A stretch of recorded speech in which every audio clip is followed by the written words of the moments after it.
pessoal, tudo bem? Então, vamos começar a nossa primeira aula, né, nosso primeiro conteúdo do ano.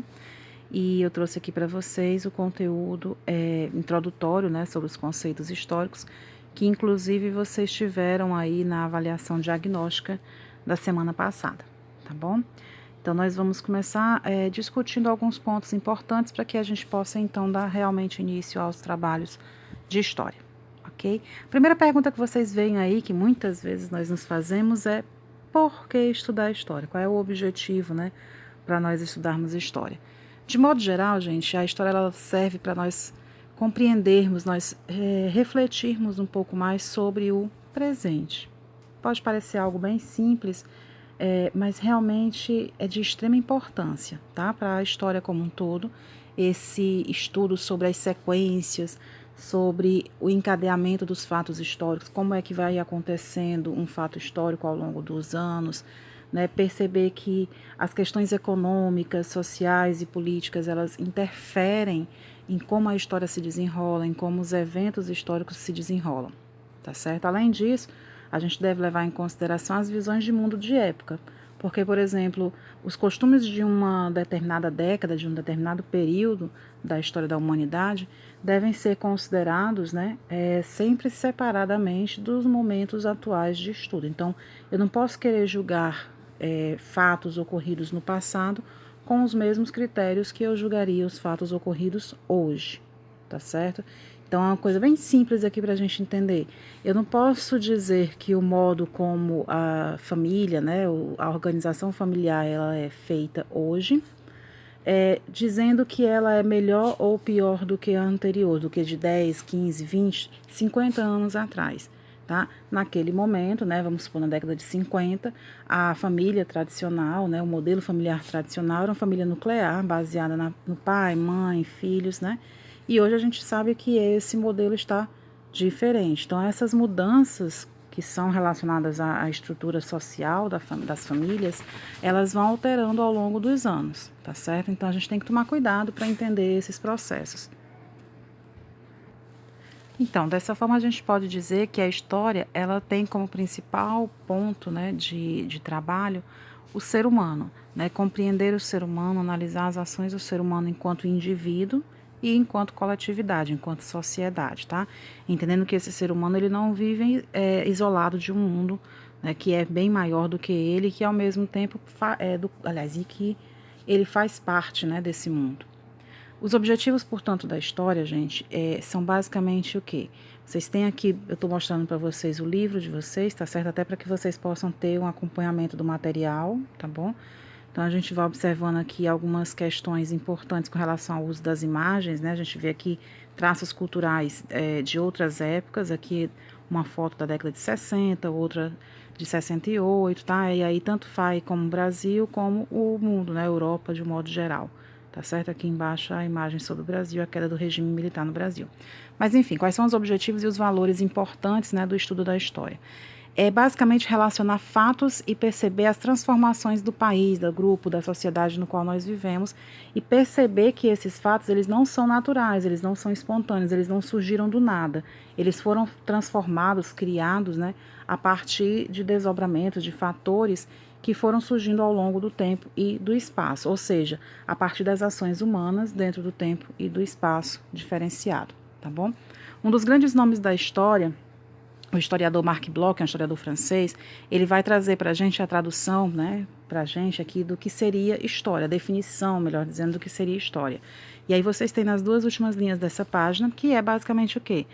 A história é a ciência dos homens, dos seres humanos, no tempo, que tem de vincular incessantemente o estudo dos mortos ao dos vivos. Ou seja, a história ela não se limita somente àquelas pessoas que já passaram, que já vivenciaram o seu período histórico, mas também ela deve estar ligada às pessoas atuais, o presente, né? O foco da história não está em estudar o passado, tá certo? Só pelo passado. Ele analisa o passado para interpretar melhor as ações do presente, tá bom? Então, esse é um dos conceitos mais conhecidos, né, mais difundidos da história. E aí nós temos aqui nesse capítulo as visões historiográficas, né? Ou seja, como é que os historiadores analisam a história, como é que a história ela foi abordada durante os séculos, né? Durante o tempo.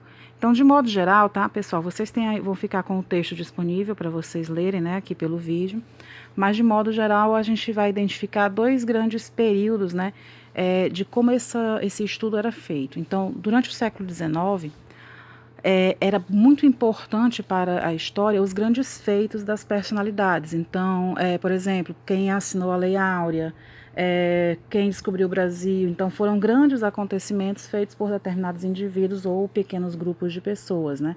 Então, a gente vai identificando aí, aos poucos, uma mudança desse paradigma, uma mudança dessa forma de pensar, de analisar a história. E já no século XX, nós vamos perceber que já não é mais um único indivíduo o foco desse estudo histórico, mas sim os múltiplos sujeitos históricos. E aí já vamos entrar no conceito de quem é, né, o sujeito histórico. Está mais lá na frente, mas eu já vou antecipando para vocês. Esse novo olhar da história vai se preocupar com pessoas comuns, homens, mulheres, crianças, trabalhadores, pessoas que, ou individualmente, mas de modo geral em forma de grupos sociais, analisaram ou de alguma forma marcaram a passagem do tempo, marcaram a história. Então, os trabalhadores que participaram dos movimentos grevistas na Revolução Industrial, os quebradores de máquinas. Então, ele não fala de um único trabalhador, mas de um grupo, né, de trabalhadores ou de um setor de trabalhadores na indústria, tá bom? Então, basicamente, essa é a grande mudança que a gente vai ver no estudo historiográfico, né, daqueles que estudam a história, daqueles que transformam a história como ciência. E aí, quem são? O historiador, tá certo? O historiador é aquele que está pesquisando, que está estudando, que está analisando a história. Bem, aqui a gente tem algumas imagens interessantes para a gente identificar, né, nessa visão do século XIX, os grandes personagens. Aí a gente tem uma obra do francês, né, do artista francês Jean-Baptiste Debré, Jean-Auguste Dominique, perdão, tá, gente? E aqui nós temos um cartaz já atual, né, uma manifestação em São Paulo, 2015, e aí a questão sobre a luta pelos direitos feministas, né? Enfim. E aí aqui a noção de tempo. Pessoal, de modo geral, o tempo na história, ele é difundido da seguinte maneira. A gente trabalha a noção de tempo para compreender, né, as ações atuais. Então, se busca o estudo do passado. Então, o passado ele serve como uma base, como um suporte para a análise e compreensão do presente. Então, a gente vai pensar, por exemplo, o seguinte, os povos indígenas, né? Você tem aí uma imagem, né? Uma pintura de uma aldeia caboclo, né? E aí a gente observa. Então, como exemplo, nós temos aqui na discussão desse tópico a questão sobre os povos indígenas. Então, como conhecer as necessidades, como entender como viviam os povos indígenas do Brasil. Então, para isso, a gente tem que voltar ao passado colonial, a entender o processo de domínio, né, português lá pelo século XV, né, na verdade, final do século XV, início do XVI, quando os portugueses chegam ao Brasil, chegam à América e começam a escravizar esses indígenas, né, essas populações nativas.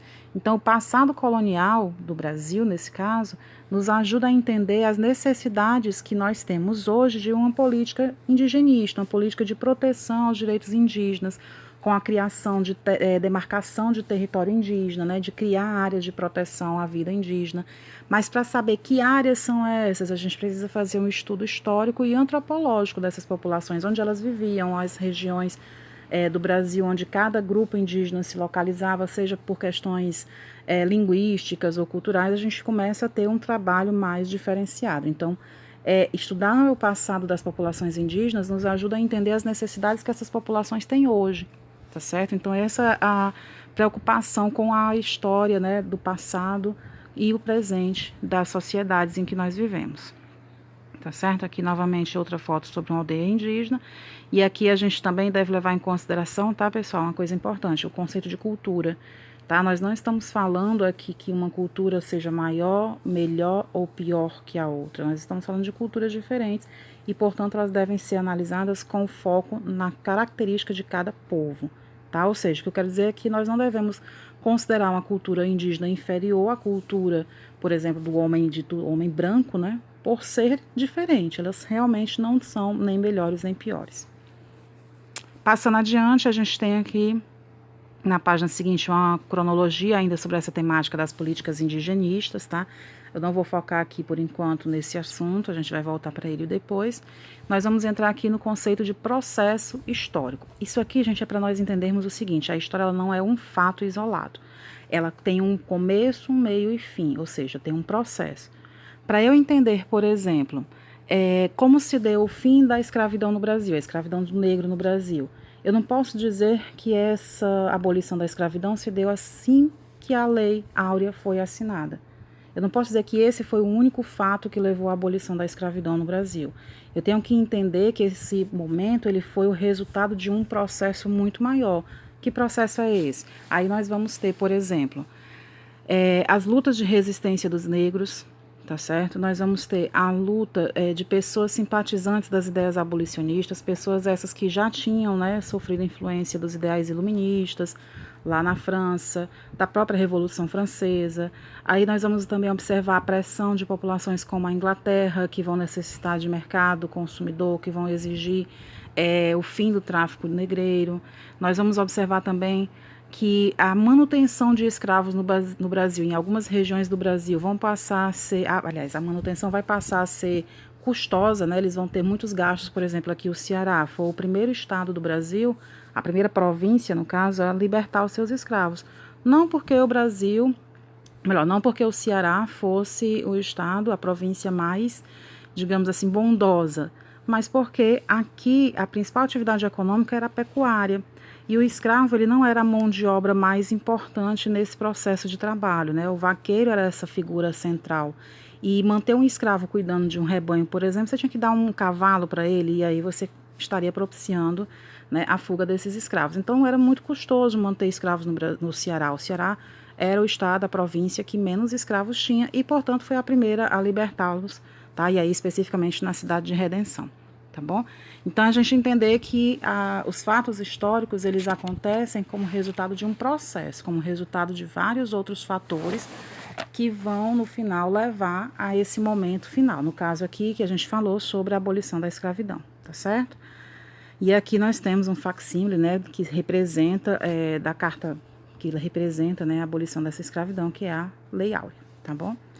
Bem, nós vamos dar sequência a esse conteúdo e vamos começar aqui, ó. Deixa eu dar uma pausazinha aqui na página só para vocês poderem depois.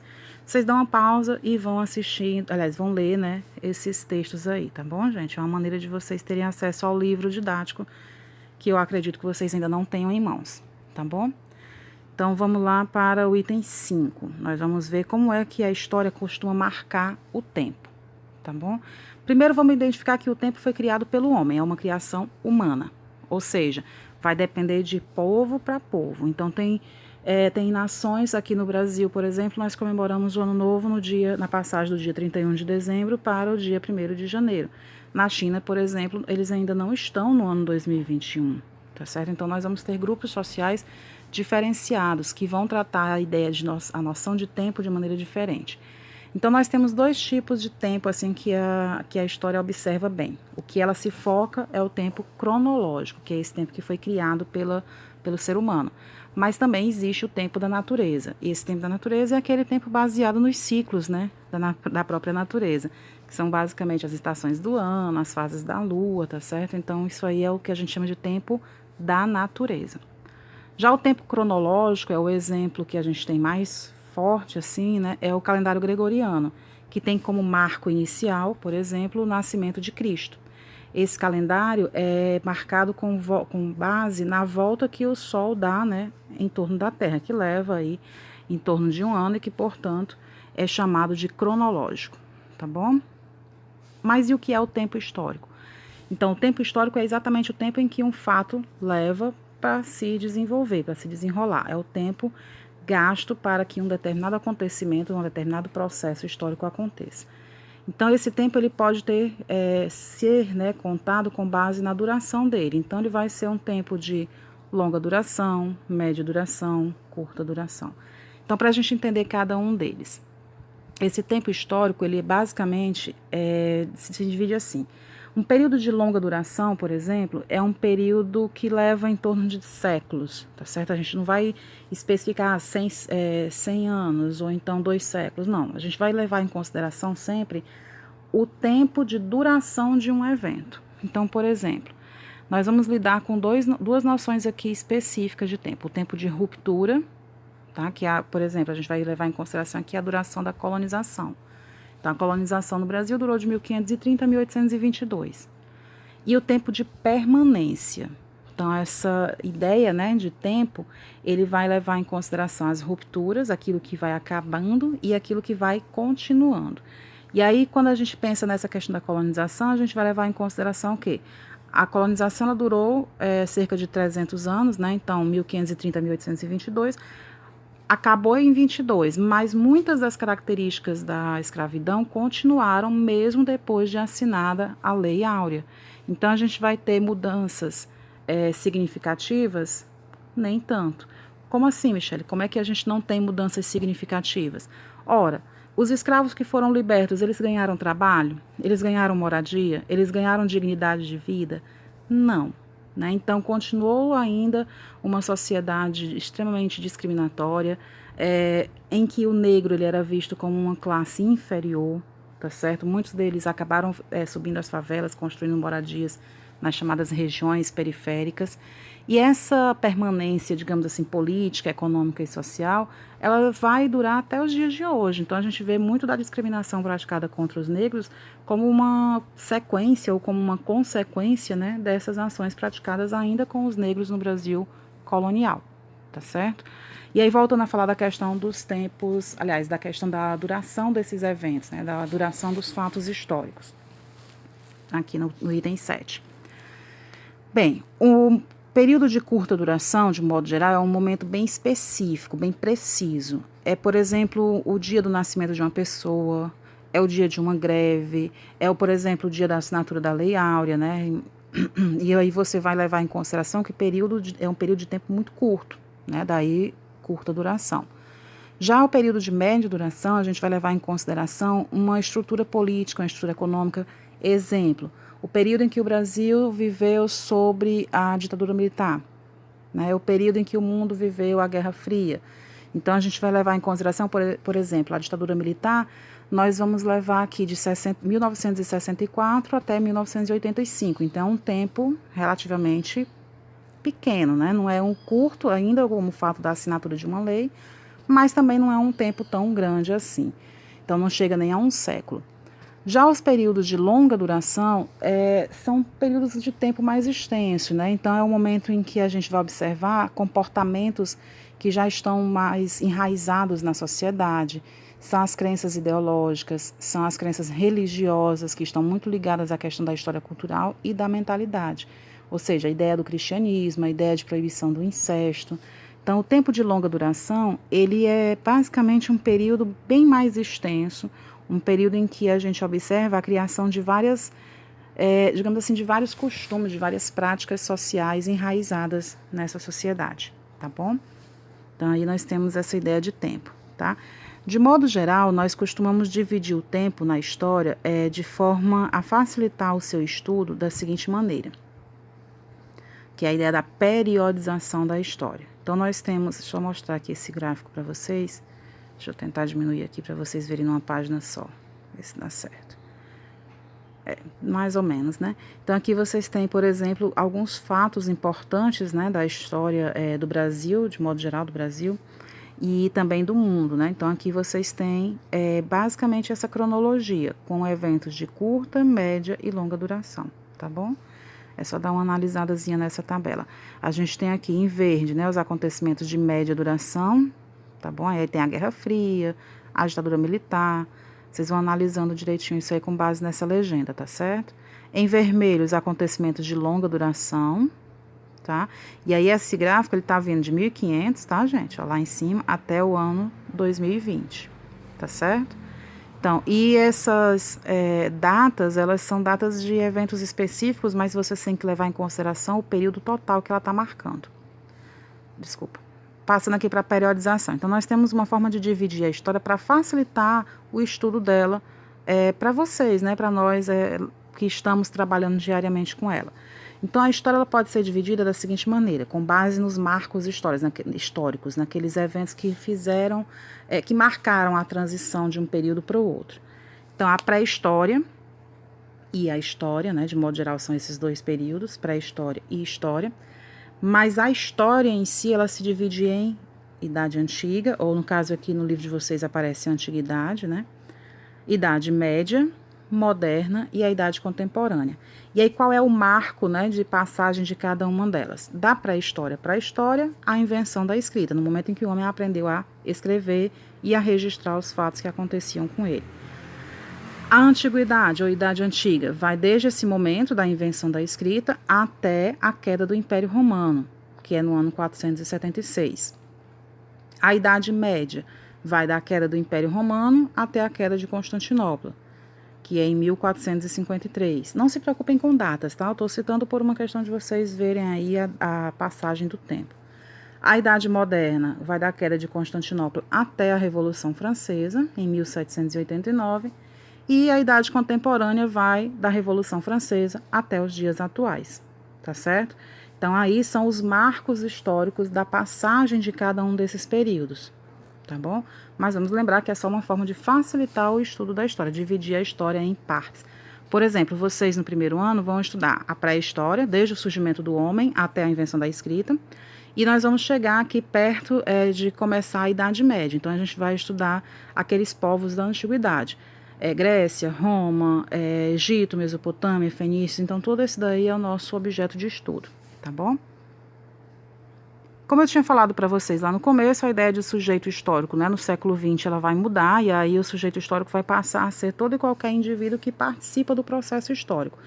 Tanto os reis, os militares, né, tanto as grandes personagens da história, como também aqueles indivíduos que, de alguma maneira, tiveram influência. Então, os negros que participaram do processo da luta, né, pelo fim da escravidão, os abolicionistas, a própria princesa Isabel, que assina a lei, tá bom? Então, são esses os nossos exemplos de personagens históricos.